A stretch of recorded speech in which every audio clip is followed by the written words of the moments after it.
Mohon izin Komandan melaporkan.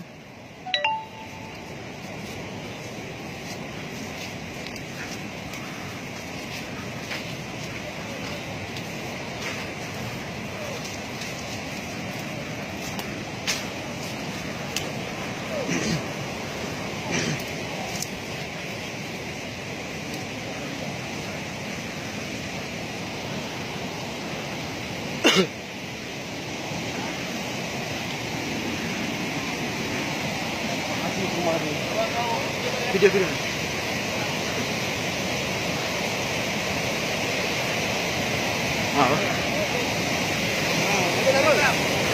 Dan.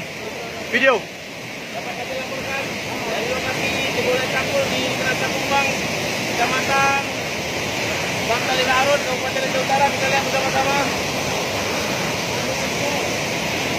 Menjelaskan air yang masuk ke rumah warga.